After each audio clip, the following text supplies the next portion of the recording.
الحمدللہ وکفا والصلاة والسلام علی سید الرسل وخاتم الانبیاء وعلی آلہ واصحابہ الذین اوفوا عہدا الذین هم خلاصۃ العرب العرباء وخیر الخلائق بعد الانبیاء اما بعد فاعوذ باللہ من الشیطان الرجیم بسم اللہ الرحمن الرحیم ان الذین یبایعونک انما یبایعون اللہ ید اللہ فوق ایدیہم فمن نکس فانما ینکس علی نفسہ ومن اوفى بما عاهد الله عليه فسيؤتيه اجرا عظيما قال النبي صلى الله عليه وسلم وحوله إصابة من أصحابه بايعوني ألا تشركوا بالله شيئا ولا تسرقوا ولا تزنوا ولا تقتلوا أولادكم صدق الله العظيم وصدق رسوله النبي الأمي الكريم ونحن على ذلك لمن الشاهدين والشاكرين والحمد لله رب العالمين۔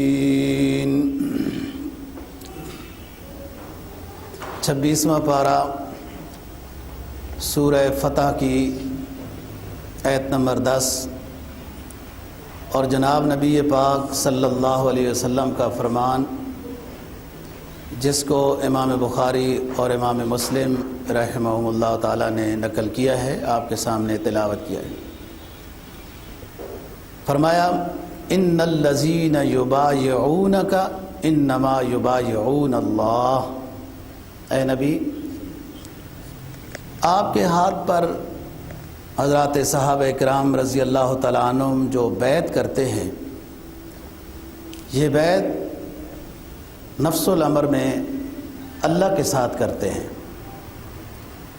اور اللہ کا ہاتھ کما ہوا شانہ، اللہ کی مدد و نصرت ان بیعت کرنے والوں کے شامل حال ہے۔ فمن نکس فإنما ينكس على نفسه، جو شخص بیعت توڑ دیتا ہے، بیعت کر کے بیعت کی ہدایات پر عمل نہیں کرتا، وہ اپنا نقصان کرتا ہے۔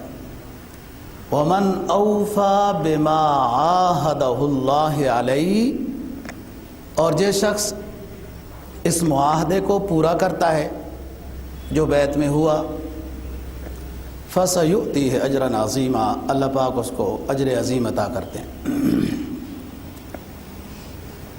آپ کے سامنے جو حدیث تلاوت کی ہے، اس کے راوی عبادہ بن صامت رضی اللہ تعالیٰ عنہ ہیں۔ روایت کرتے ہیں کہ رسول پاک صلی اللہ علیہ وسلم نے بیان فرمایا، اور ایک صحابہ کی جماعت آپ کے پاس موجود تھی جب آپ نے یہ بیان فرمایا۔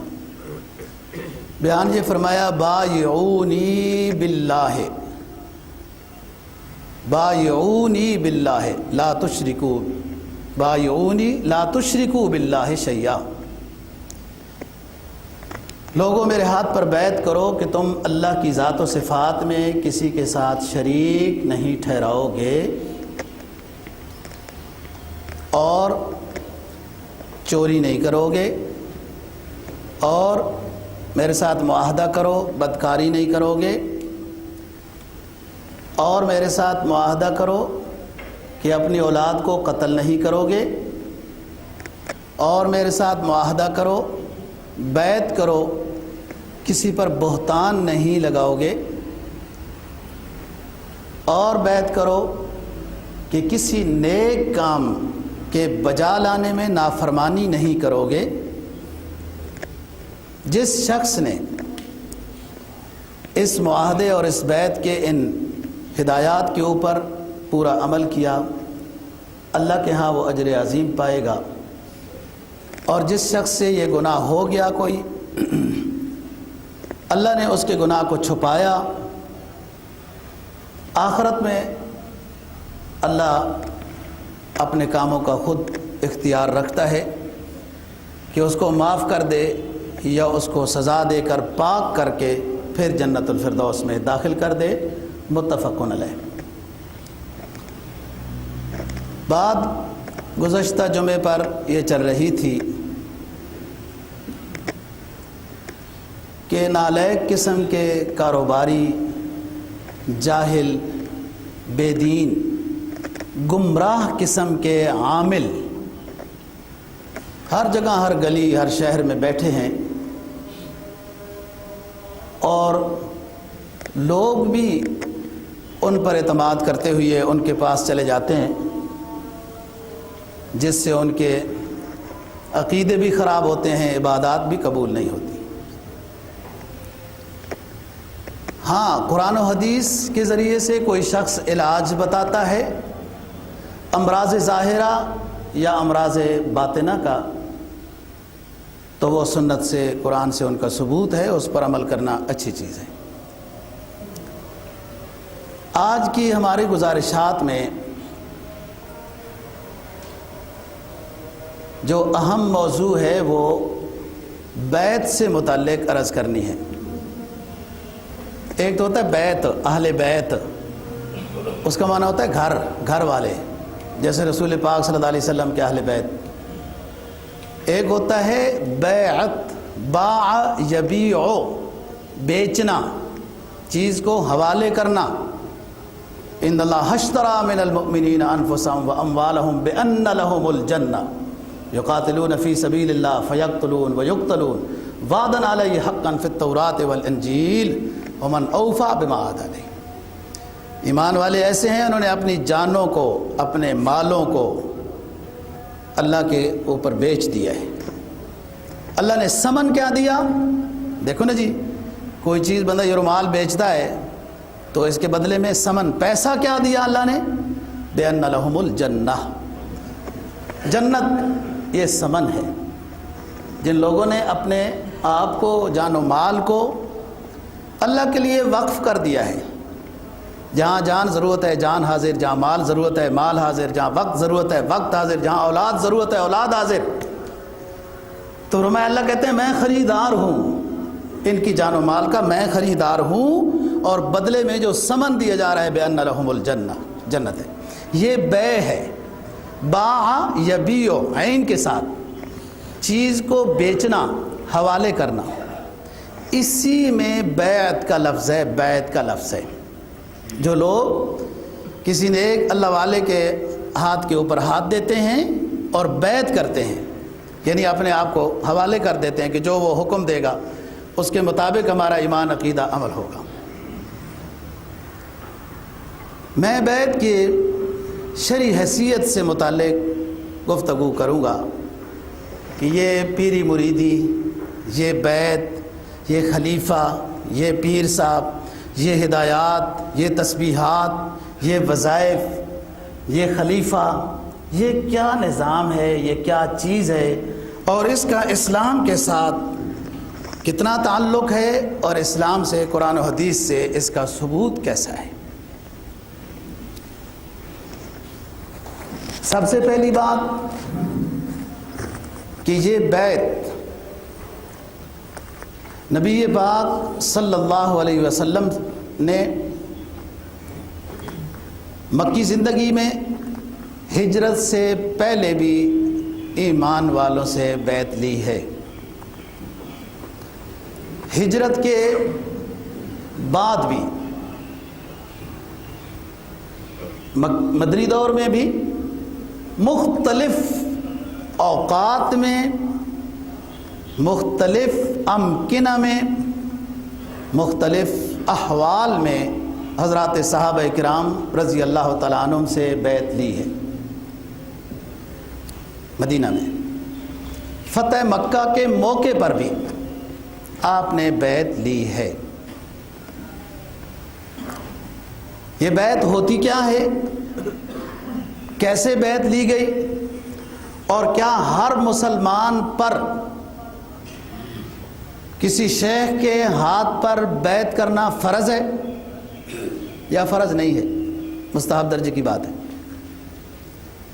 پہلے بیعت کا ثبوت عرض کرتے ہیں۔ مکی زندگی میں جب آپ نے اسلام کی دعوت شروع کی، لوگ اکا دکا حلقہ اسلام میں داخل ہونا شروع ہو گئے۔ آپ نے سب سے پہلے اسلام پر بیعت لی، بیعت علی الاسلام۔ حضرت عمرو بن العاص فاتح مصر رضی اللہ تعالیٰ عنہ روایت نقل کرتے ہیں کہ میں رسول پاک صلی اللہ علیہ وسلم کی خدمت میں حاضر ہوا اور میں نے کہا حضرت میں اسلام لانا چاہتا ہوں، آپ ہاتھ بڑھائیے، میں اپنے ہاتھ آپ کے ہاتھوں میں دیتا ہوں اور مجھے آپ اسلام کے اوپر بیعت کریں، میں مسلمان ہونا چاہتا ہوں۔ آپ نے ہاتھ دراز فرمائے تو میں نے ہاتھ پیچھے کر لیے اپنے۔ مجھے آپ نے کہا عمر کیا بات ہے، ہاتھ پیچھے کیوں کر لیے؟ میں نے کہا اللہ کے رسول ایک بات یاد آ گئی کہ مجھ سے تو بڑے گناہ ہوئے ہیں، زمانہ کفر میں بڑے گناہ ہوئے ہیں، ان کا کیا ہوگا؟ تو آپ نے فرمایا کہ جب آپ اسلام لے آؤ گے، اسلام پر بیعت کر لو گے تو اسلام کی فضیلت یہ ہے الاسلام یہدم ما کان قبلہ، اسلام لانے کی برکت سے سابقہ تمام گناہ معاف کر دیے جاتے ہیں۔ یہ بیعت علی الاسلام ہے۔ نمبر 2، آپ صلی اللہ علیہ وسلم نے یہ ایک مثال دیتا جاتا ہوں، اور بھی اسلام کے اوپر بیعت ہوئی ہے۔ اعمال صالحہ کے بجا لانے پر حضرات صحابہ کرام رضی اللہ تعالیٰ عنہ سے بیعت لی، اور جس صحابی میں جو خاص کمی ہوتی تھی اس پر واضح نشاندہی بھی کر لیتے تھے۔ مثلا ایک صحابی سے آپ نے بیعت لی، یہی کہ ایمان پر رہیں گے، نماز روزہ ادا کریں گے، شرک نہیں کریں گے وغیرہ۔ آخر میں فرمایا کسی سے کوئی چیز آپ نہیں مانگیں گے، یہ بیعت ہے۔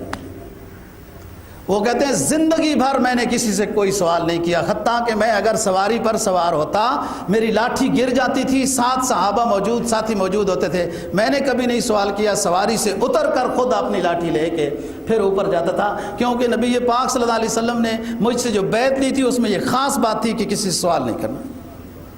حضرت ابو ذر غفاری رضی اللہ تعالیٰ عنہ مشہور درویش صحابی ہیں، کہتے ہیں میں نے جب دیکھا کہ آپ صلی اللہ علیہ وسلم معاذ ابن جبل کو گورنر بنا رہے ہیں، ابو ہریرہ کو گورنر بنا رہے ہیں، فلانے کو گورنر، تو میں نے بھی کہا حضرت جی مجھے بھی گورنر بناؤ۔ صحابی درویش صحابی ہیں۔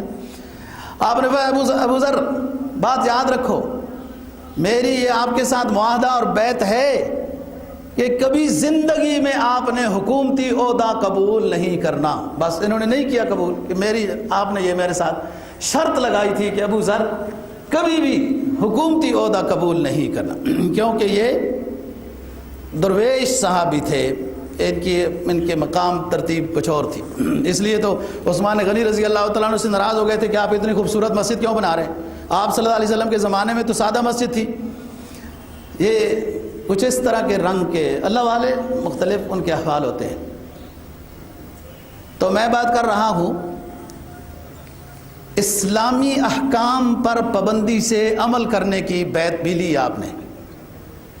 عبداللہ بن جریر بن عبداللہ بجلی رحمہ اللہ تعالی رضی اللہ عنہ یہ کہتے ہیں ہم حاضر خدمت ہوئے، رسول پاک صلی اللہ علیہ وسلم نے ہم سے بیعت لی، نماز پڑھو گے، روزے رکھو گے، حج کرو گے وغیرہ، زکوٰۃ دو گے، یہی چیزیں ہوتی رہی، گناہ نہیں کرو گے۔ آخر میں مجھے فرمایا عبداللہ یہ بھی بیعت ہے آپ کے ساتھ کہ زندگی بھر آپ مسلمانوں کے خیر خواہ بن کے رہو گے، ہم درد بن کے رہو گے۔ یہ پھر مختلف اوقات میں جریر بن عبداللہ بجلی جیسے جنازہ ہو جاتا تھا تو ایک ساتھی کوئی چند باتیں کرتے ہیں نا کہ بھائی اس کے اوپر کوئی قرضہ ہے، کچھ ہے تو یوں ہے۔ یہ جریر بن عبداللہ بجلی ایسے جنازے کے موقع پر تقریر کرتے ہوتے تھے کہتے سرکار دو جہاں صلی اللہ علیہ وسلم نے مجھ سے یہ بیعت لی تھی، نماز روزہ حج زکوٰۃ وغیرہ، اور ساتھ یہ فرمایا تھا کہ جریر تم نے ہمیشہ مسلمانوں کا خیر خواہ اور ہم درد بن کے رہنا ہے، تو میں تو اپنی طرف سے مسلمانوں کا خیر خواہ اور ہم درد بن کے رہتا ہوں، اس بیعت کے اوپر میں پورا عمل کر رہا ہوں۔ حضرت بشیر بن خصاصیہ رضی اللہ تعالیٰ عنہ کہتے ہیں ہم نے بیعت اعمال صالحہ کے اوپر کی رسول پاک صلی اللہ علیہ وسلم کے ہاتھ پر، آپ نے ساری باتیں بیان فرمائی، نماز پڑھو گے، روزہ رکھو گے، حج کرو گے، جہاد کرو گے، شرک نہیں کرو گے، یوں باتیں اس طرح کی۔ آخر میں نے عرض کیا اللہ کے رسول، زکوٰۃ میرے پاس تو اپنے اونٹ ہیں کچھ، تو زکوٰۃ تو میرے لیے مشکل ہوگا اور جہاد بھی مشکل ہوگا، میں بڑا بزدل آدمی ہوں۔ دیکھو ان کی نفاست ظرفی، نظافت ظرفی دیکھیں، جو کمی تھی بیان کر دی۔ اور یہی بیعت ہوتی ہے کہ مرید میں جو کمی ہے وہ شیخ کے سامنے ذکر کرے، شیخ اس کو پھر طریقہ بتائے گا، ذکر بتائے گا اور کچھ سبق بتائے گا جس سے اس کا یہ کمی پوری ہو جائے گی، ٹھیک ہو جائے گا وہ۔ آپ نے فرمایا بشیر میری کوئی بیعت نہیں ہے، جب زکوٰۃ نہیں دے سکتے ہو، جہاد نہیں کر سکتے ہو، بیعت کس چیز کی ہے پھر؟ وہ کہنے لگا حضرت معافی چاہتا ہوں، اب تو میرے اندر بہادری آ گئی ہے، جہاد بھی کروں گا، زکوٰۃ بھی دوں گا۔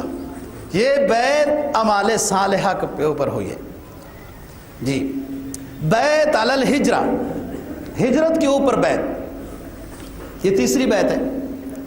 جو بھی مکہ مکرمہ میں مسلمان ہوتا تھا اسلام لانے کے بعد، اس کے اوپر چند سالوں کے بعد اس کے اوپر ہجرت فرض تھی۔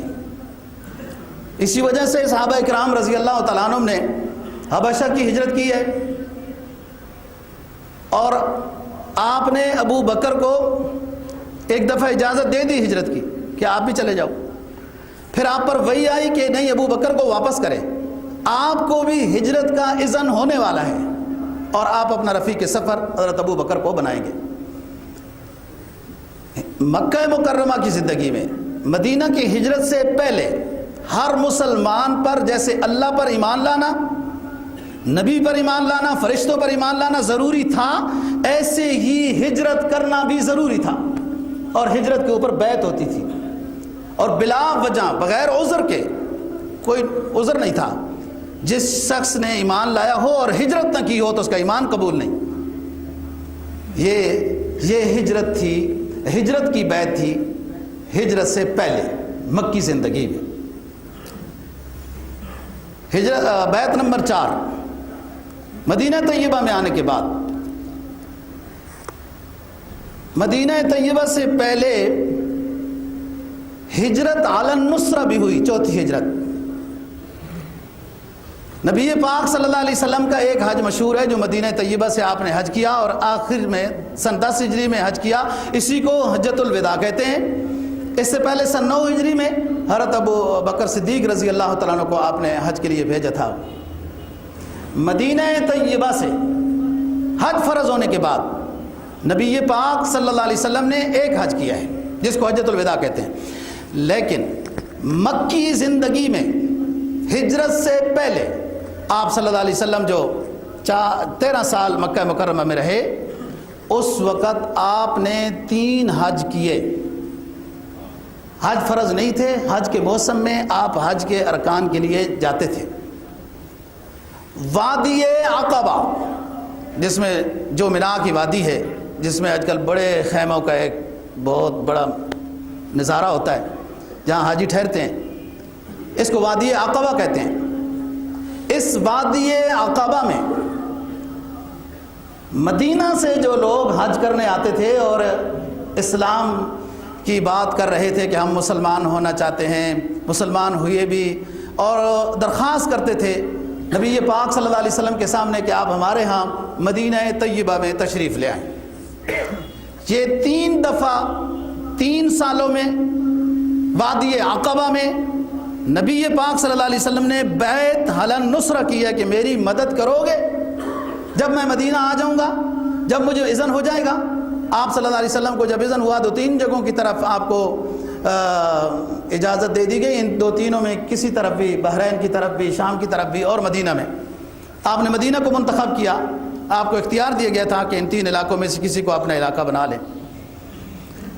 یہ مدینہ والوں سے حج کے موسم میں وادی عقبہ میں منی میں موسم حج میں آپ نے بیعت لی ہے، بیعت علی النصرہ، ہجرت سے پہلے۔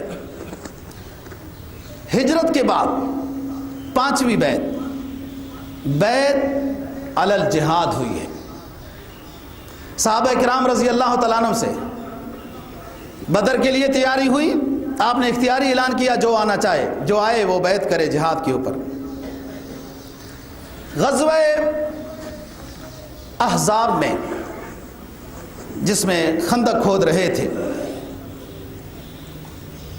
اور دن چند تھے، دشمن قریب وہاں سے چل چکا تھا، 1 ہفتے کے اندر حضرات صحابہ کرام رضی اللہ تعالیٰ عنہ نے وہ 6 میل کی خندق کھودی ہے۔ وہ اتنی چوڑی اور اتنی گہری تھی کہ گھوڑا چھلانگ نہ لگا سکے، اور بہرحال اس میں آپ صلی اللہ علیہ وسلم نے بھی پتھر باندھے، صحابہ کرام نے بھی پیٹ پر پتھر، مختلف حالات ہیں، میرا موضوع یہ نہیں، موضوع یہ ہے کہ بیعت علی الجہاد ہوئی۔ آپ نے حضرات صحابہ کرام رضی اللہ تعالیٰ عنہ کو دیکھا، پورا گندہ حالت، کپڑے میلے، تھکے ہارے، جسم ٹوٹا ہوا ہے۔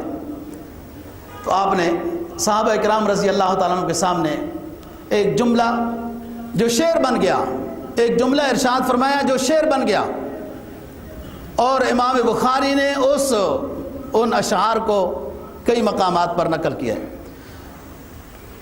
فرمایا اللہم لا عیش الا عیش الآخرہ۔ صحابہ کو دیکھا، تھکے ہوئے ہیں، پورا گندہ حال ہے، دنیا کی زندگی میں کوئی عیش و عشرت نہیں۔ الدنیا سجن المؤمن و جنت الکافر، مومن کے لیے تو دنیا قید خانہ ہے، پھونک پھونک کے قدم رکھنا ہے، کہیں غلطی نہ ہو جائے، گناہ نہ ہو جائے۔ یہ مومن ہے، اس کی پہچان یہ ہے کہ وہ قدم قدم پہ سوچ کے چلتا ہے، کسی کو تکلیف نہ دوں، فائدہ نہیں پہنچا سکتا، تکلیف نہ۔ فرمایا اللہم لا عیش الا عیش الآخرہ فاغفر الانصار والمہاجرہ۔ اے اللہ، عیش و عشرت تو آخرت میں ہے مومنین کی، میرے ساتھ شانہ بشانہ لگے ہوئے ہیں، خندق کھودنے میں مصروف ہیں، بھوک کی وجہ سے پیٹوں پہ پتھر باندھے ہوئے ہیں، میرے رب ان انصاریوں کی بھی، مدینہ والوں کی بھی مغفرت کر، میرے ساتھ جو ہجرت کر کے آئے ان کی مغفرت کر۔ صحابہ نے یہ بات سنی۔ اب دیکھو حضرات صحابہ کتنی اونچے لوگ ہیں، آگے یہ نہیں کہا حضور چھٹی ہونی چاہیے، تھک بہت گئے ہیں، بھوک بڑی لگی ہے، جسم ٹوٹ رہا ہے، نہیں کہا نحن الذین بایعوا محمدا۔ نبی کا شعر سن کر یہ جواب دیا صحابہ کرام نے، نحن الذین بایعوا محمدا علی الجہاد ما بقینا ابدا۔ اے اللہ کے حبیب، ہم وہ لوگ ہیں جنہوں نے اپنی جانوں کو، اپنی مالوں کو، اپنی اولاد کو آپ کے حوالے کر دیا ہے، اور جب تک ہماری جانوں میں سانس ہے جہاد کے لیے آپ کے ہاتھ پر بیعت کی ہوئی ہے۔ یعنی آگے تو ہمارے جیسے کوئی ورکر، جیسے ادھر ادھر کوئی کام ہوتا ہے اجتماعی، یہی ہوتا ہے، جان چراتے ہیں، چھپاتے ہیں، اور اگر کوئی کہہ بھی دے کہ بڑا مشکل کام کر رہے تو کہتے ہیں ہاں تھکاوٹ بھی بڑی ہوئی، جسم بھی، گھر میں بھی بیماری چل رہی ہے اور فلان بھی ہو رہا ہے۔ نہیں، فرمایا اللہم لا عیش الا عیش الآخرہ فاغفر الانصار والمہاجرہ۔ یہ جملے تو نکلے سرکار دو جہاں صلی اللہ علیہ وسلم کے دہن مبارک سے۔ جواب میں صحابہ نے اپنا تأثر پیش کیا، نحن الذین بایعوا محمدا، ہم وہ لوگ ہیں جنہوں نے اللہ کے آخری حبیب حضرت محمد مصطفیٰ صلی اللہ علیہ وسلم کے ہاتھوں پہ بیعت کی ہوئی ہے، جانوں کی بھی، مالوں کی بھی، اولادوں کی بھی، اور زندگی بھر جہاد کرتے رہیں گے۔ نبی پاک صلی اللہ علیہ وسلم خوش ہوئے۔ یہ 5ویں بیعت ہے، بیعت علی الجہاد، 6ٹھی بیعت۔ بیعت ہوئی موت کے اوپر۔ حضرت عثمان غنی رضی اللہ تعالیٰ عنہ عمرے کے جو سفر ہے جس کو صلح حدیبیہ بھی کہتے ہیں، مکہ میں بھیجے گئے سفیر بنا کر، خبر مشہور ہو گئی کہ شہید کر دیے گئے۔ نبی پاک صلی اللہ علیہ وسلم کو دکھ ہوا، 1400 کے لگ بھگ صحابہ کرام صلح حدیبیہ میں موجود ہیں۔ آپ نے سارے صحابہ کرام سے ہاتھ پر ہاتھ رکھ کے بیعت لی ہے، اپنا بھی دایاں ہاتھ، ہر صحابی کا بھی دایاں ہاتھ، کہ ہم عثمان کے خون کا بدلہ لے کے جائیں گے، شہید ہو جائیں گے، دنیا چھوڑ دیں گے، لیکن ہم نے سفیر بنا کے حضرت عثمان غنی رضی اللہ تعالیٰ عنہ کو مکہ میں بھیجا اور انہوں نے شہید کر دیا۔ یہ خبر پہنچی تھی، یہ بیعت ہوئی، سارے صحابہ کی بیعت ہو گئی۔ آپ نے فرمایا لوگو سنو، یہ میرا بایاں ہاتھ، فی الحال یہ عثمان کا ہاتھ سمجھو، شہید زندہ ہوتا ہے، یہ میرا دایاں ہاتھ میرا ہے، میرا عثمان بھی میرے ہاتھ کے اوپر بیعت کر رہا ہے کہ بدلہ لے کے جائیں گے۔ خبر جھوٹی تھی، بعد میں تو پتہ چل گیا کہ عثمان غنی رضی اللہ تعالیٰ عنہ، لیکن سننے کی بات ہے دوستو، سمجھنے کی بات ہے۔ وہ صلح کے لیے آمادہ ہو گئے، عثمان کو چھوڑ دیا، کب چھوڑا؟ صلح کے لیے کب آمادہ ہوئے؟ جب مسلمانوں نے جہاد کے اوپر، موت کے اوپر بیعت کی ہے تو دشمن تب ڈرا ہے، تب انہوں نے صلح کی طرف آگے رسیاں پھینکی۔ عروہ بن مسعود ثقفی جو بعد میں مسلمان ہو گئے رضی اللہ تعالیٰ عنہ جیسے لوگ آئے اور انہوں نے جا کے تاثر پیش کیا، او مکہ والو تم اس قائد سے نہیں جیت سکتے ہو، میں وہ منظر دیکھ کے آیا ہوں جو زندگی بھر کسی قائد کا منظر نہیں دیکھا۔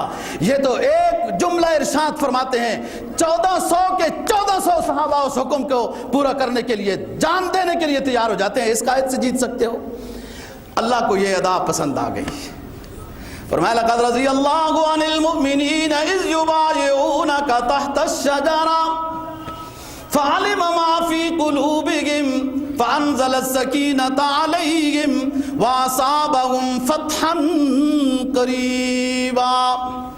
اے میرے محبوب، آپ اپنے ساتھیوں کے ہاتھوں سے بیعت لے رہے تھے، مجھے یہ آپ کی ادا بڑی پسند آئی، میں ان سب پہ راضی ہو گیا ہوں۔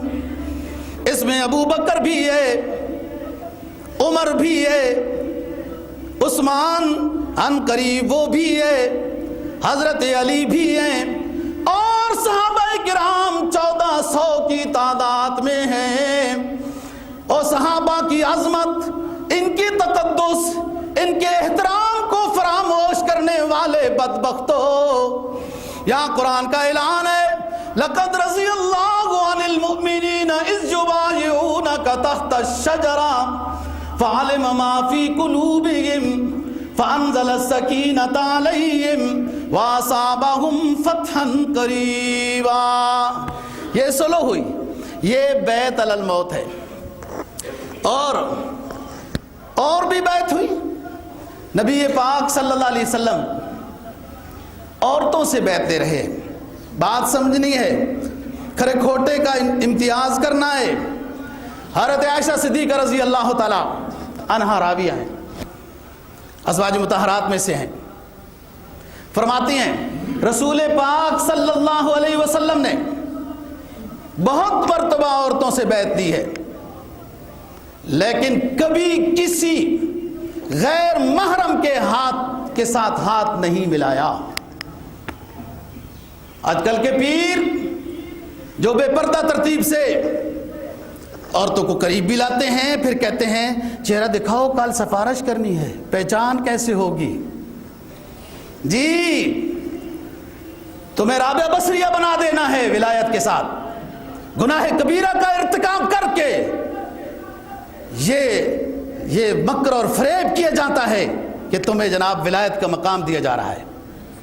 حضرت عائشہ صدیقہ رضی اللہ تعالیٰ عنہ راوی فرماتی ہیں بہت مرتبہ حضرات صحابیات رضی اللہ عنہن سے آپ نے بیعت لی، کبھی کسی غیر محرم عورت کے ساتھ ہاتھ نہیں ملایا۔ بعض دفعہ بیعت یوں ہوئی، عورتیں پردے میں بیٹھ گئیں، آپ نے جملے ارشاد فرمائے بیعت کے، انہوں نے سن لیے، فرمایا بیعت ہو گئی۔ بعض دفعہ بیعت یہ ہوئی کہ آپ نے چادر کو پھینکا کہ میری چادر کو ساری پکڑ لو اور میرے جملے سنو، یہ بیعت ہو گئی، ہاتھ نہیں ملایا۔ مردوں کے ساتھ ہاتھ ملایا، ہاتھ میں ہاتھ ڈال کے بیعت کی، جیسے ابھی آپ کو صلح حدیبیہ کی بیعت بتائی ہے۔ عورتوں کی بیعت ہوئی، فرمایا ایھا النبی اذا جاءک المؤمنات یبایعنک علی الا یشرکن باللہ شیئا ولا یسرقن ولا یزنین ولا یقتلن اولادہن ولا یأتین ببہتان یفترینہ بین ایدیہن ولا یعصین فی معروف۔ اے میرے نبی، ان قریب آپ کے پاس ایمان والی عورتوں کی جماعت آ رہی ہے۔ یا ایھا النبی اذا جاءک المؤمنات یبایعن علی الا یشرکن باللہ شیئا۔ اے میرے نبی، ان قریب آپ کے قریب صحابیات کی جماعت آ رہی ہے، انہیں بیعت کر لینا، اور بیعت اس بات پہ کرنا ہے کہ زندگی بھر اللہ کی ذات و صفات میں شرک نہیں کرنا، چوری نہیں کرنی، زنا نہیں کرنا، بہتان نہیں باندھنا، اولاد کو قتل نہیں کرنا، اور امر ربی امر رسول کی نافرمانی نہیں کرنا۔ یہ بیعت ہو رہی ہے خواتین کے ساتھ، اور یہی بیعت مسنون ہے۔ جناب، بیعت نبی پاک صلی اللہ علیہ وسلم نے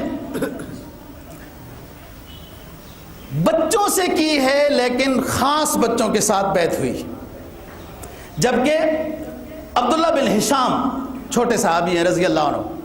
عبداللہ بن ہشام کو ان کی امی نبی پاک صلی اللہ علیہ وسلم کی خدمت میں لے کے آئی، عرض کیا اللہ کے رسول، یہ میرا چھوٹا بچہ ہے، اس کو بیعت فرما دیں۔ ادھر ادھر اور صحابہ کی بیعت ہو رہی تھی، آپ نے سر پر ہاتھ رکھا اور میں یہ چھوٹا ہے بیعت نہیں ہو سکتی، سر پر ہاتھ رکھا تو دعائیں دی، اللہ اس کو نیک بنائے، کامیاب کرے، زندگی دنیا آخرت کے لحاظ سے ہر طرح کی کامیابی نصیب فرمائی، ہوں دعائیں پھر۔ لیکن چند بچوں کو آپ نے نابالغی کے زمانے میں ان سے بیعت لی ہے، جس میں حضرت حسن رضی اللہ تعالیٰ عنہ، حضرت حسین رضی اللہ تعالیٰ عنہ، حضرت عبداللہ بن عباس آپ کے چچا زاد بھائی مفسر قرآن رضی اللہ تعالیٰ عنہ، حضرت عبداللہ بن جعفر حضرت علی کے بھتیجے، عبداللہ جعفر کے بیٹے، ان بچوں کے ساتھ نبی پاک صلی اللہ علیہ وسلم نے بیعت لی ہے، اور یہ خصوصی بات تھی۔ بہرحال اور بچوں کی بیعت نابالغ بچوں کی ثابت نہیں، یہ ان کی خصوصیات، اہل بیت کی یہ خصوصیات ہو سکتی ہیں کہ آپ نے ان کی روحانی زندگی کو اتنا اونچا دیکھا کہ آپ نے ان کو نابالغی کے زمانے میں ہی وہ بیعت کر لی ہے، اور یہ ہوا، یہ ہوتا ہے، نظر شیخ کی ہوتی ہے۔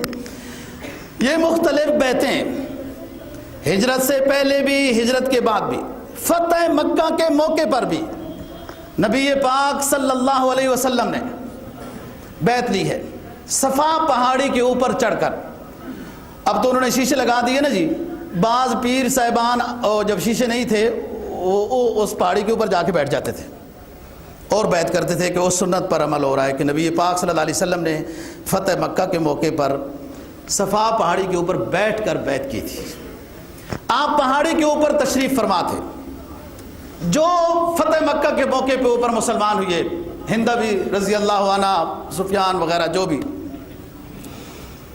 پہاڑی اب تو ترقی ہوتے ہوتے چھوٹی ہو گئی ہے، آپ پہاڑی کے اوپر تھے، پہاڑی کے قریب حضرت عمر فاروق رضی اللہ تعالیٰ عنہ کھڑے ہوئے، آپ جو جملہ ارشاد فرماتے تھے وہی جملہ حضرت عمر فاروق رضی اللہ تعالیٰ عنہ اونچی آواز کے ساتھ ارشاد فرماتے تھے تاکہ سارے اجتماع کو نبی پاک صلی اللہ علیہ وسلم کے وہ جملے پہنچ جائیں۔ یہ بیعت ہوئی ہے فتح مکہ کے دن صفا پہاڑی کے اوپر، جس میں ہندہ بھی مسلمان ہوئی۔ پہلے اپنے آپ کو ظاہر نہیں کیا، شرمندہ تھی وہ ہندہ جس نے واشی بن حرب کو انعام کی لالچ دے کر حضرت حمزہ رضی اللہ تعالیٰ عنہ کے 11 ٹکڑے کرائے تھے احد میں، یہ وہی ہندہ۔ لیکن اسلام تو ایسی چیز ہے دوستو، اسلام تو ایسی چیز ہے جو اس میں داخل ہو گیا، الاسلام یہدم ما کان قبلہ۔ واشی کے بھی اسلام کو آپ نے قبول کیا تھا، لیکن بس صرف اتنا فرمایا تھا کہ واشی سامنے نہ بیٹھا کرو۔ جب آپ کو دیکھتا ہوں تو مجھے اپنے چچا کی لاش احد کے میدان میں تڑپتی ہوئی نظر آ جاتی ہے کہ آپ نے میرے چچا کو شہید کیا تھا، میرا بڑا محبوب چچا تھا۔ ہوتا ہے بعض دفعہ کسی کے ساتھ زیادہ نسبت ہوتی ہے۔ حضرت حمزہ رضی اللہ تعالیٰ عنہ آپ کے چچا بھی تھے اور آپ کے دودھ شریک بھائی بھی تھے۔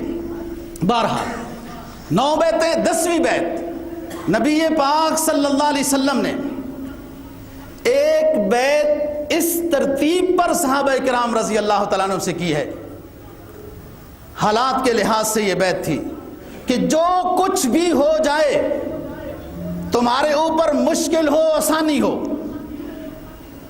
حالات موافق ہو ناموافق ہو، جو بھی ہو تم نے ہر حال میں میرا ساتھ دینا ہے، جس میں سر فریض سب سے پہلے کھڑے ہونے والے حضرت عبادہ بن صامت رضی اللہ تعالیٰ عنہ ہے کہ ہم ہر حال میں نبی پاک آپ کا ساتھ دیں گے۔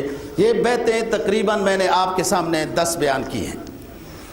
یہ بیعتیں مختلف ہیں، کچھ مدینہ زندگی سے پہلے کی، مدنی زندگی سے پہلے کی بیعتیں ہیں جو بیعت الاسلام ہے، بیعت استقامت اعمال صالحہ ہے، اور مدنی زندگی کے بعد بیعت امیر کی بھی ہے، بیعت خلافت کی بھی ہو گئی، بیعت جہاد کی بھی ہوئی، موت کی بھی ہوئی۔ بعض حضرات یہاں پر آ کر افراط اور تفرید کا شکار ہوئے، جو بات آپ کو سمجھانا چاہتا ہوں۔ ایک جماعت تو اس طرف گئی کہ بیعت ختم ہو گئی، بیعت کا نام و نشان نہیں رہا، بیعت کا تعلق ہوتا ہے خلیفہ مسلمین بیعت کرے، خلیفہ مسلمین نہیں ہے، لہذا کوئی عالم، کوئی پیر، کوئی محدث، کوئی بڑا شخص نیک بیعت نہیں کر سکتا، کوئی ضرورت بیعت کی نہیں ہے۔ ایک گروہ یہ کہتا ہے، دوسرا گروہ اس طرف گیا ہے، اور ایک جملہ بھی مشہور ہے، اللہ معاف فرمائے، کہ جس کا کوئی پیر نہیں اس کا پیر، سنا ہوا ہے آپ لوگوں نے؟ تو بڑی بات ہے، یہ تو بڑا مشہور جملہ ہے۔ لوگ کہتے ہیں جس کا کوئی پیر نہیں اس کا پیر شیطان ہوتا ہے۔ بہرحال خطرہ ہوتا ہے گمراہ ہونے کا جب استاد نہ ہو، تو بات کسی حد تک ٹھیک بھی ہے۔ یہ گروہ یہ کہتا ہے کہ بیعت ہونا ضروری ہے، فرض ہے، جس کا کوئی پیر نہیں ہے اس کی یہ مسئلہ یہ ہے۔ بات درمیانی درجے کی ہے۔ بیعت سنت رسول صلی اللہ علیہ وسلم ہے، بیعت کسی نیک صالح بزرگ عالم دین کے ہاتھ پر ہونا اچھی بات ہے۔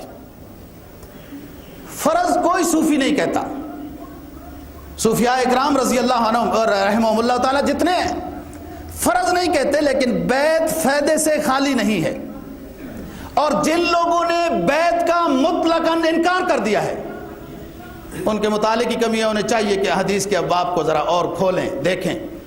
آپ صلی اللہ علیہ وسلم نے صرف خلافت کی بیعت نہیں لی، مکہ سے پہلے تو خلافت نہیں تھی، حکومت نہیں تھی، آپ حاکم اور بادشاہ نہیں تھے، مکہ سے پہلے اسلام پر اعمال صالحہ پر بیعت لی گئی ہے۔ بیعت ایک صحبت صالح کے لیے کی جاتی ہے، جس کو سورہ توبہ میں قرآن مجید صیغہ امر کے ساتھ بیان فرماتا ہے۔ فرمایا یا ایھا الذین آمنوا اتقوا اللہ، یا ایھا الذین آمنوا اتقوا اللہ، ایمان والو متقی بن جاؤ، تقوی کے بغیر نجات نہیں ہوگی۔ متقی وہ ہوتا ہے جو اعمال صالحہ بجا لائے اور گناہوں سے اپنے آپ کو بچا لے۔ یا ایھا الذین آمنوا اتقوا اللہ وکونوا مع الصادقین، ایمان والو متقی بن جاؤ، اور متقی بننے کا گر یہ ہے کہ اللہ والوں کے ساتھ جڑ جاؤ۔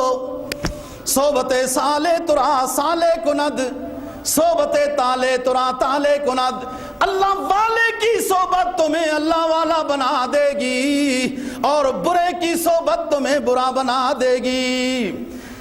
بیعت سنت رسول صلی اللہ علیہ وسلم ہے، اور صرف خلافت پر آپ کی بیعت نہیں ہے، جو مختلف بیعتیں، آپ 10 قسم کی بیعتیں میں نے آپ کے سامنے بیان کی، جس کو شیخ الحدیث مولانا زکریا رحمہ اللہ تعالیٰ نے بیعت کی شرعی حیثیت میں یہ روایات جمع کی، جس کو مولانا محمد ادریس کاندیلوی رحمہ اللہ تعالیٰ نے حیات صحابہ میں پہلی جلد میں بیعت کی اس پوری ترتیب کو بیان کیا، اور علامہ ابن جوزی نے بھی، امام غزالی رحمہ اللہ تعالیٰ، لیکن وہ بہت دور کی بات ہے، آپ کے قریب کی پہنچ کی کتابیں یہ ہیں جن کو آپ مطالعہ کر سکتے ہیں، پڑھ سکتے ہیں۔ بیعت کو بالکل انکار کر دینا یہ بھی غلط ہے، اور بیعت کو ایسا لازمی اور فرض سمجھنا کہ اس کے بغیر انسان کو یہ کہنا کہ بالکل ہی نجات نہیں ہو سکتی، یہ غلط ہے۔ ہاں، جو غلطی ہے وہ غلطی ہے۔ بعض دفعہ جاہل قسم کے لوگ پیر بن جاتے ہیں، مربی بن جاتے ہیں، خود کو نماز روزے کا پتہ نہیں ہوتا، اور بے پردہ خواتین کا ان کے پاس آنا جانا، بیعت کرنا، ہاتھ میں لانا، پاؤں دبانے، سر کی مالش، فلاں فلاں، کیا بدبختی ہے۔ یہ لوگ ہیں جنہوں نے اس اسلامی بیعت کو بدنام کیا ہے، ورنہ بیعت صحابہ کرام رضی اللہ تعالیٰ عنہ ثابت ہے۔ خیر القرون میں پتہ نہیں 4 کے ہندسے کے ساتھ اللہ کو کیا خوبی کوئی پسند ہے، صحابہ بھی بڑے 4، پیغمبر بھی بڑے 4، کتابیں بھی بڑی 4، فرشتے بھی بڑے 4، اور ائمہ بہت تھے خیر القرون میں، لیکن جو ائمہ مجتہدین مشہور ہوئے اور جن کی فقہ رائج الوقت ہوئی پوری دنیا پر، وہ امام بھی 4۔ امام اعظم ابو حنیفہ رحمہ اللہ تعالی، امام مالک دوسرے نمبر پر ہیں، امام شافعی تیسرے نمبر پر ہیں، سب سے آخری امام احمد بن حنبل ہیں۔ امام اس وقت بھی بہت تھے، لیکن اللہ کو ان 4 کی فقہ بہت پسند تھی جو مشہور ہوئی ہے۔ صوفیاء بھی اس وقت بہت تھے جو بیعت کا سلسلہ کر رہے تھے، خلیفے بھی بیعت لیتے تھے۔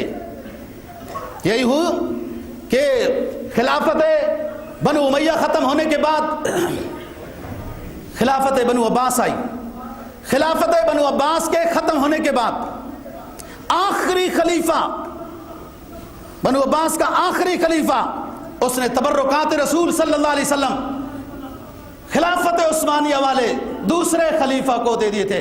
جب تک خلافت عثمانیہ کے ساتھ یوں خلافت منتقل نہیں ہوئی، اس وقت تک خلافت بادشاہی تھی، حاکمیت تھی، آمریت تھی۔ خلافت عثمانیہ تب بنی جب ان کو خلافت بنو عباس کے ان لوگوں نے بیعت کیا اور تبرکات دیے۔ بہرحال خلافت کی بیعت بھی ہوتی تھی اور یہ بزرگان دین بھی بیعت کرتے تھے۔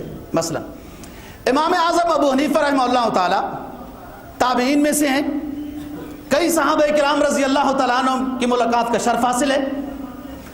آپ بیعت ہوئے امام جعفر صادق رحمہ اللہ تعالیٰ کے ہاتھ کے اوپر۔ حضرت حسن بصری رحمہ اللہ تعالیٰ کا نام آپ نے سنا ہے۔ حسن بصری اجلہ تابعین میں سے ہیں، بڑے تابعین میں سے ہیں۔ حضرت حسن بصری کو وہ خصوصیت حاصل ہے جو کسی تابعی کو حاصل نہیں ہے۔ ان کی پرورش کرنے والی ازواج مطہرات میں سے ام سلمہ رضی اللہ تعالی عنہ ہے۔ نبی پاک صلی اللہ علیہ وسلم کی بیگم ام سلمہ کی یہ گھر پیدا ہوئی ہے، لیکن نبی پاک صلی اللہ علیہ وسلم کی وفات ہو چکی تھی۔ یہ ان کی ایک باندی تھی ام سلمہ کی، یہ ان کے بیٹے ہیں۔ ازواج مطہرات کے گھر آنا جانا، حضرت عائشہ صدیقہ رضی اللہ تعالیٰ عنہ سے بہت ساری روایت کرتے ہیں، سبق پڑھتے تھے ان سے۔ یہ حضرت حسن بصری رحمہ اللہ تعالی بیعت یہ حضرت علی رضی اللہ تعالیٰ عنہ کے ہاتھ پر، اور انہی سے ان کو خلافت ملی، اور پھر یہ سلسلہ چلا، پھر بعد میں آ کے بصرہ میں آباد ہو گئے تھے۔ 110 ہجری میں ان کی وفات ہوئی۔ بات یہ ہے دوستو، خلافت کی بیعت اپنی جگہ پر، اور بیعت جو بزرگان دین کے ہاتھ کے اوپر کی جاتی ہے، اس کا فائدہ، افادہ، استفادہ اپنی جگہ پر ہے۔ غلطی یہ ہو رہی ہے، ذرا سی بیماری ہو جائے، ہمارے بہت سارے ڈاکٹر ساتھی ہیں، پھر بھی ہم مشورہ کرتے ہیں کون سا بہتر ڈاکٹر، کون سا بہتر ڈاکٹر ہے جی۔ کوئی مقدمہ لڑنا پڑ جائے، اللہ بچائے وکیلوں سے وغیرہ ان چیزوں سے، لیکن مقدمے کی کوئی شکل ہو جائے تو سارے مشورہ کرتے ہیں یہ بہتر وکیل کون ہے، صحیح مقدمہ کون لڑ سکتا ہے، مطالعہ کس کا اچھا ہے، کون سی استعداد ہے، سب مشورہ کرتے ہیں۔ اور جب غیرہ وغیرہ نتھو خیرہ کوئی بھی آیا، کوئی چادر لمبی کرو بیعت ہو جاؤ، تو بغیر کسی سوچے سمجھے لوگ بیعت ہو گئے، دیکھتے ہی نہیں کون کون ہے کون نہیں ہے۔ اس طریقے سے بات نہیں ہے۔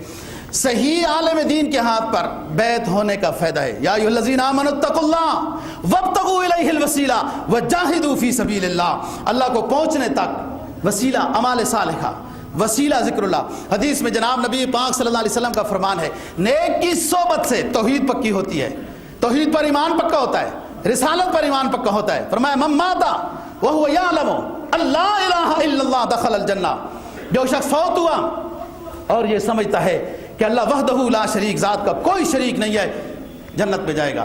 فرمایا مَن مَّاتَ وَلَمْ يُشْرِكْ بِاللَّهِ شَيْئًا وَلَمْ يَرْتَكِبْ بِالدَّمِ حَرَامٍ، جو شخص فوت ہوا اللہ کی ذات و صفات میں شرک نہیں کیا اور کسی شخص کو قتل نہیں کیا، دخل الجنہ من ای ابواب الجنہ، یہ جنت میں داخل ہوگا جس دروازے سے چاہے جنت میں داخل ہو جائے۔ شرک نہیں کیا اور کسی کو قتل نہیں کیا، قتل بہت بڑا گناہ ہے، شرک بڑا گناہ ہے۔ اور حدیث من مات، خیال سے سنو، من مات وَلَمْ يَكُنْ فِي عَقْنُقِهِ بَيْعَةُ إِمَامٍ مَاتَ مَيْتَةً جَاهِلِيَّةً، الملل والنحل کتاب کا نام ہے۔ من مات وَلَمْ يَكُنْ فِي عُنُقِهِ بَيْعَةُ إِمَامٍ مَاتَ مَيْتَةً جَاهِلِيَّةً، جو شخص فوت ہوا اور کسی نیک کے ہاتھ پر بیعت نہیں کی ہے، خطرہ ہے کہ کہیں جاہلیت کی طرح نہ مر جائے۔ استاد ضروری ہے دوستو۔ نبی پاک صلی اللہ علیہ وسلم کو مانگا حضرت ابراہیم علیہ السلام نے، ربنا وابعث فیہم رسولا منہم یتلو علیہم آیاتک ویعلمہم الکتاب والحکمت ویزکیہم۔ اللہ کے خلیل نے گھر تعمیر کیا، اللہ سے اجرت مانگی کہ میرے رب اجرت یہ ہے کہ میرے خاندان میں سے اپنا آخری حبیب بھیج، اور اس کا کام کیا ہوگا؟ لوگوں کو تلاوت سکھائے گا، علم سکھائے گا، بیان کرے گا، یوں ویزکیہم، اور لوگوں کے دلوں کو وہ پاک کرے گا۔ یہی بیعت ہوتی ہے، تزکیہ نفس یہی ہوتا ہے۔ دوستو اللہ پاک نے یہ دعا قبول کی، فرمایا لقد من اللہ علی المؤمنین اذ بعث فیہم رسولا من انفسہم، اللہ نے اہل ایمان پہ احسان کا معاملہ کیا، انہی میں سے اپنا آخری حبیب بھیجا۔ لقد من اللہ علی المؤمنین اذ بعث فیہم رسولا من انفسہم یتلو علیہم آیاتہ ویزکیہم ویعلمہم الکتاب والحکمہ وإن کانوا من قبل لفی ضلال مبین۔ نبی کا کام کہ تزکیہ نفس۔ دوستو اچھا عالم دین، نیک متبع شریعت، نیک عالم دین متبع شریعت، صوم و صلات کا پابند ہو، گناہوں سے بچنے کی کوشش کرتا ہو، جدھر لوگ سوٹا لگائیں وہ بھی سوٹا لگائے، جدھر وہ لوگ تقریبات میں ناچ گانے میں جائیں یہ بھی جائے۔ نہیں، عالم دین، نیک متقی، پرہیزگار، متبع شریعت، پیر کی پہلی علامت۔ نیک پیر کی دوسری علامت کہ کسی صاحب نسبت بزرگ کا تربیت یافتہ ہو، اس سے خلافت ملی ہو۔ نمبر 3 لالچی نہ ہو، مختلف حربے طریقے اختیار کر کے۔ نمبر 4 اس کے مریدین اکثر متبع شریعت ہوں۔ نمبر 5 اس وقت کے علماء اس کی تائید کرتے ہوں کہ واقعتاً یہ اچھا رہبر ہے، اچھا مرشد ہے۔ نمبر 6 کہ اپنے مریدوں کے منکرات کو ٹوکتا ہو کہ تمہاری غلطی ہے، یہ تمہاری غلطی ہے، ان کو ٹھیک کرو۔ نمبر 7 کہ اس کے قریب بیٹھنے سے آخرت کی فکر لگتی ہے، اچھا لگتا ہے اس کے پاس بیٹھنے سے، اس کو دیکھنے سے، اس کی باتیں سننے سے دل رجدہ ہی نہیں ہے۔ ایسا شخص ہے، وہ سکون ملتا ہے اس کے پاس بیٹھنے سے، دنیا کی محبت رخصت ہوتی ہے، آخرت کی فکر لگتی ہے۔ یہ 7 شرطیں ہیں اللہ والے کی۔ اور مرید کے اندر کیا ہونی چاہیے بات؟ مرید میں یہ بات ہونی چاہیے کہ ادب و احترام ہو۔ نمبر 2 اپنے پیر کی ہر بات مانے، خلاف شرع والی بات نہ مانے۔ جتنا اپنے پیر کے ساتھ، اس عالم کے ساتھ اس کا تعلق ہوگا، اتنا مقام پائے گا۔